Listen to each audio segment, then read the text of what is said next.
Video like जरूर कर लीजिए और ऐसे वीडियो लगातार फ्री में पाने के लिए चैनल को तुरंत सब्सक्राइब कर लीजिए और बेल आइकन को जरूर टैप कर लीजिए ताकि आगे भी सारे वीडियो आपको मिलते रहे। यूट्यूब में फॉलो करते हैं तो प्लीज ये वाला फ्री टेलीग्राम चैनल जरूर ज्वाइन कर लीजिएगा। सारे नोटिफिकेशन सारे अपडेट यहीं पे आते हैं, ध्यान रखिए। हेलो गाइस, नमस्कार। तो आज फिर हिस्ट्री का लेक्चर नंबर 4 है ये। तो इसमें फिर अगेन जो भी इम्पोर्टेंट क्वेश्चन है PYQ जो एग्ज़ाम में आए हुए हैं वो देखेंगे। तो 20-20, 25-25 क्वेश्चन मैं आपको करा रहा हूँ। अगर आप चाहते हो कमेंट में ज़्यादा कराना तो वो भी बता सकते हो। मैं चाह रहा हूँ कि 20-25 आपको दूँ, बट डिटेल एनालिसिस के साथ दूँ, ठीक है, ताकि वही क्वेश्चन नहीं उससे इंटरलिंक करके अलग भी आए तो आप कर लो, ठीक है। तो बताइएगा जैसा आपको ठीक लगे। तो क्वेश्चन नंबर 52 कह रहा है which is correct north south sequence of following civilisation. तो देखो ये वर्ल्ड हिस्ट्री का क्वेश्चन था, ऑप्शनल का कह सकते हो, क्योंकि ये ना आपको NCERT में मिलेगा, ठीक है, ये वर्ल्ड हिस्ट्री में मिलेगा आपको। तो ये एक ROARO में आया था 2017 में।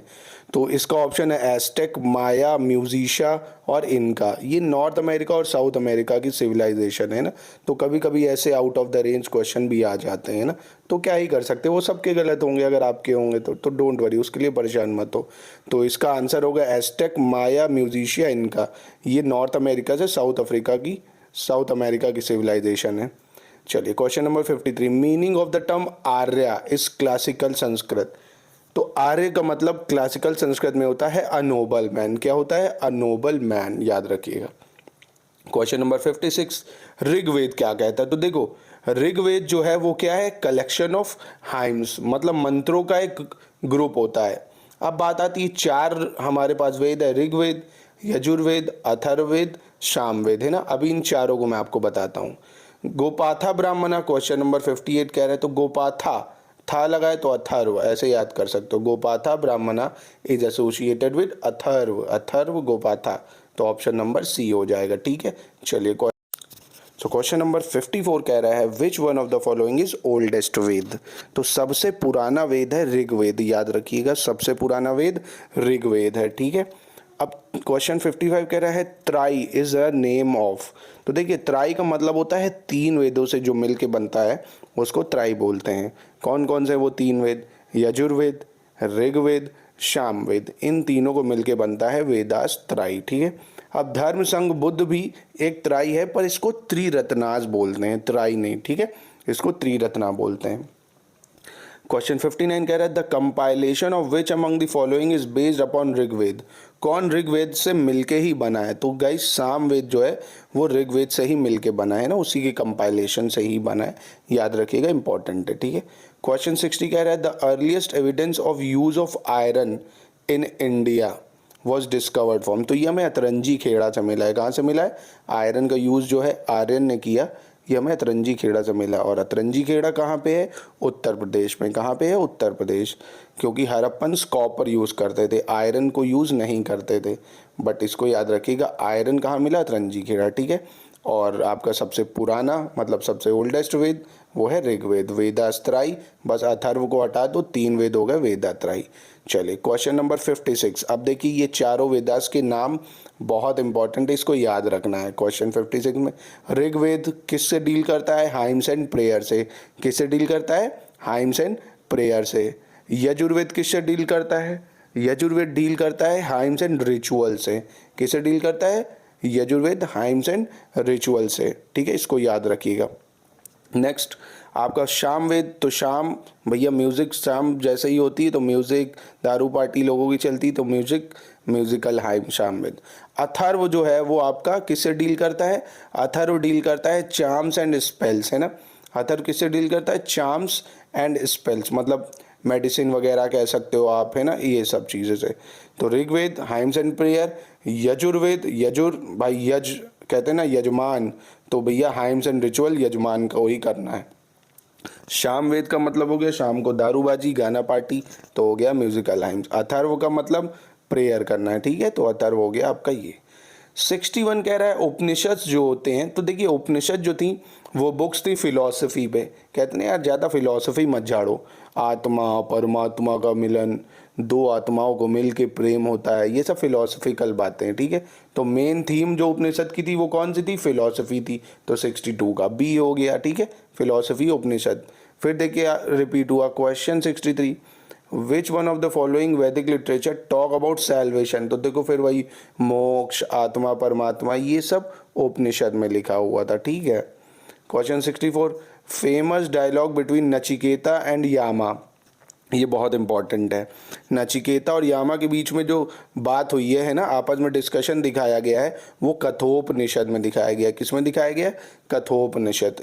इसका ऑप्शन सी हो जाएगा।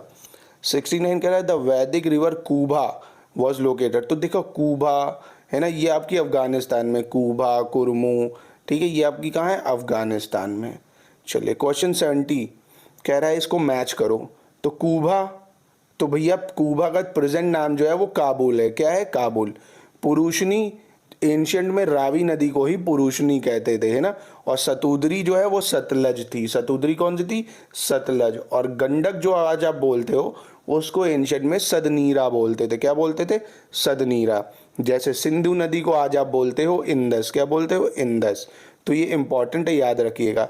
चेनाब को क्या बोलते हैं? चेनाब को अश्कनी बोलते हैं। क्या बोलते हैं? अश्कनी। तो गाइज ये इंपॉर्टेंट है, एंशियंट रिवर में प्रेजेंट में क्या है और एंशियंट में क्या थी, ये आता है एग्जाम में।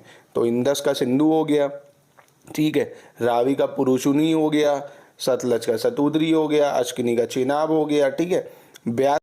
चलिए next question 65, king Ashwapati of Upanishadic period. तो जो किंग अशुपति थे उपनिषदिक पीरियड के, ये रूलर थे कहाँ के? तो ये कैकैया के रूलर थे। कहाँ के थे? कैकैया के रूलर। तो ऑप्शन बी हो जाएगा इसका। क्वेश्चन 66 कह रहा है which one of the following is correct order of वैदिक लिटरेचर। तो देखो सबसे पहले संहिताज होते हैं, फिर ब्राह्मणाज होते हैं, फिर आर्यनकाज होते हैं और फिर उपनिषद आता है, ठीक है। मतलब संहिता, ब्राह्मणाज, आर्यनका, उपनिषद। SBAU SBAU SBAU याद रखिएगा। तो ऑप्शन ए हो जाएगा 66 का। अब क्वेश्चन नंबर 71 कह रहा है who among the following Vedic deity. मतलब कौन सा डाइटी का मतलब होता है भगवान, was believed to be their priest. तो देखो आपने सुना ना बृहस्पति के बारे में। बृहस्पति भगवान जो थे वो सारे भगवानों के गुरु माने जाते थे ना, गुरुवार जिनको कहते हैं। तो बृहस्पति जो थे वो वैदिक डाइटीज के गुरु थे, इसलिए उनको बृहस्पति कहते हैं, ठीक है, याद रखिएगा इसको। सो गाइस फिर से देखिए वही क्वेश्चन रिपीट हुआ। कह रहा है वैदिक रिवर अश्किनी कौन सी थी। तो देखिए अभी बताया था लास्ट क्वेश्चन में मैंने, अश्किनी जो थी वो चेनाब को बोलते थे। किसको बोलते थे? चेनाब को। और झेलम को वितत्सा बोलते थे, झेलम को वितत्सा। रावी को पुरुषनी, रावी को पुरुषनी। ब्यास को विपाशा, बासु मतलब विपाशा, है ना। तो याद कर सकते हो, इंपॉर्टेंट है, एग्जाम में आते हैं। तो ये रिवर आपको याद करनी ही पड़ेगी। जैसे ये रिवर्स हो गई, ऐसे महाजनपदाज में यूपी में कितने महाजनपदाज हैं, और महाजनपदाज कौन सा कहाँ पे है, महाजनपदाज की कैपिटल क्या है, ये मोस्ट फ्रीक्वेंटली क्वेश्चन आते हैं। ये पेट क्वेश्चन है ना। तो ये सब कराऊंगा आपको, अभी एक रिव्यू दे रहा हूँ आपको मैं कि ये आपको करना पड़ेगा। चलिए फिर से देखिए वही क्वेश्चन पूछ रहा है which of the following river mention in Rigveda relation with Arya and with Afghanistan. तो अफगानिस्तान में कौन सी रिवर है? कूबा और कुरमू, अभी पढ़ी है, तो कूबा और कुरमू हो गया। क्वेश्चन 72 पूरा ड्यूरिंग द ऋग्वैदिक पीरियड निष्का। तो एन से निष्का, एन से नेक, है ना। तो नेकलेस को बोलते थे, गोल्ड ऑर्नामेंट के नेकलेस होते थे ये। तो 73 में फिर वही रिपीट हुआ, निष्का इन एंशियंट इंडिया। तो गोल्ड ऑर्नामेंट क्या थे? Gold ornament. बाद में यही गोल्ड, बाद में यही सिल्वर और गोल्ड के क्वाइन बन जाएंगे, ठीक है, मॉडर्न पीरियड में। तो ये इंपॉर्टेंट है गाइस।